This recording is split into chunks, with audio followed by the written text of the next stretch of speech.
অহংকার কাকে বলে এর ডেফিনেশনটা না জানার কারণে অনেক মানুষ সমাজে এমনও পাওয়া যায় যে অহংকারে ফাটে ফাটে অবস্থা, কিন্তু বলে আমার মনে বিন্দু মাত্র অহংকার নাই।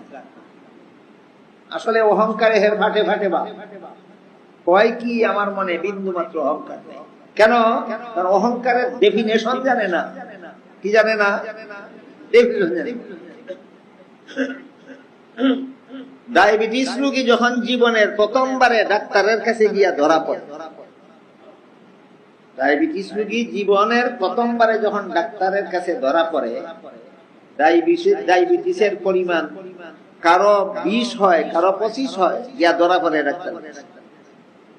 কিন্তু ধরা পড়ার আগ পর্যন্ত সে কল্পনাও করতে পারে না যে ডায়াবেটিসে তার শরীরটা ধ্বংসের পথে চলে গেছে। বলেন, ডায়াবেটিস রোগী নিজে নিজেই ধরতে পারে না ডাক্তারের কাছে ধরা পড়ে? ডাক্তারের কাছে ধরা না পড়ার আগ পর্যন্ত রোগী মনে করে আমার কোনো ডায়াবেটিস নেই।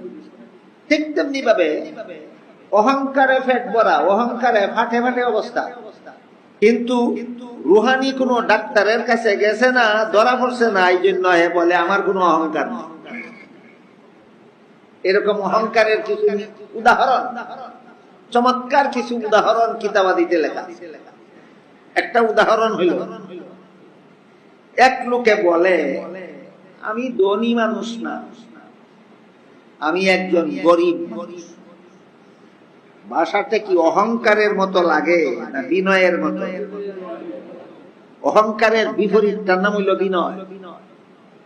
আমি ধনী মানুষ না, আমি একজন গরিব মানুষ। ভাষাটা কি অহংকারের না বিনয়ের?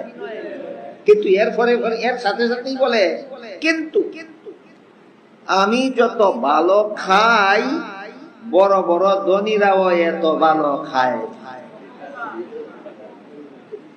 অহংকার নাই না অহংকারে ফাটে ফাটে?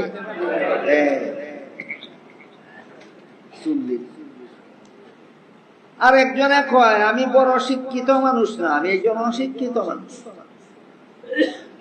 বঙ্গিতে বোঝা যায় যে অহংকারের গন্ধও নাই। আমি কোনো শিক্ষিত না, আমি একজন সাধারণ মানুষ। তবে অনেক বড় বড় শিক্ষিতরাও আমার সাথে পারে।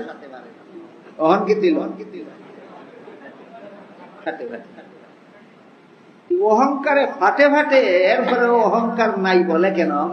ডেফিনেশন জানে। এই কারণে এই কুস্বভাবটা আমাদের মধ্যে আছে কি না এটা যাচাই করতে হলে আগে ডেফিনেশন দিতে হবে।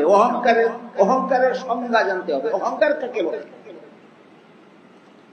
এই আত্মশুদ্ধিমূলক কিতাবাদিতে লেখা আছে যে তুমি এক সময় নিরিবিলি সংসারের সকল প্রকার কল্পনা জল্পনার থেকে মনটারে মুক্ত করে, যেখানে বাইরের কোনো কোলাহল নাই, হই হল্লা নাই, চিল্লাচিল্লি নাই, বাইরের কোনো পরিবেশ নাই, একেবারে নির্জন নিরিবিলি বসে বসে তুমি তোমার নিজের মনকে নিজে প্রশ্ন করো যে তোমার মধ্যে কোনো গুণ আছে কিনা।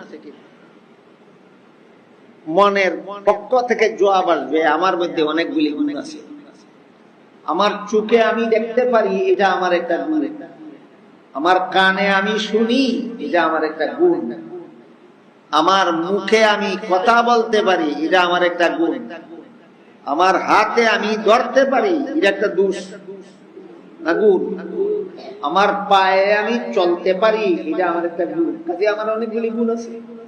এবার আপনার মনকে 2 নম্বর প্রশ্ন করুন, তোমার গুণগুলির জন্য তুমি প্রশংসা পাওয়ার যোগ্য কিনা। তখন যদি মন বলে, মুখে বলে না, মনে বলে যে আমার গুণের জন্য আমি প্রশংসা পাওয়ার যোগ্য,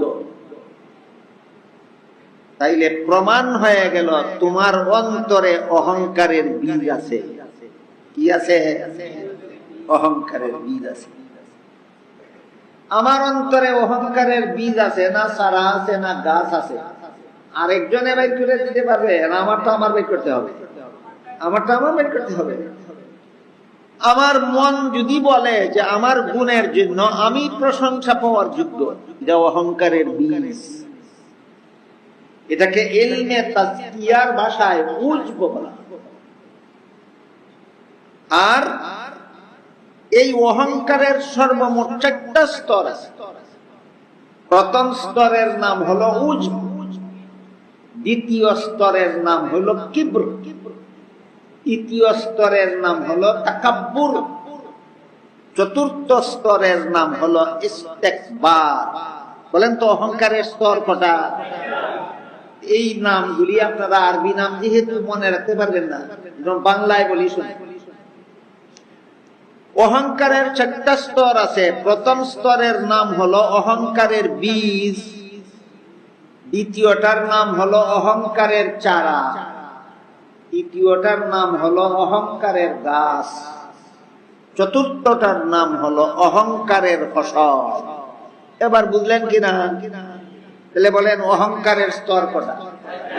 পয়লাটার নাম, দ্বিতীয়টার নাম, তৃতীয়টার নাম, চতুর্থটার নাম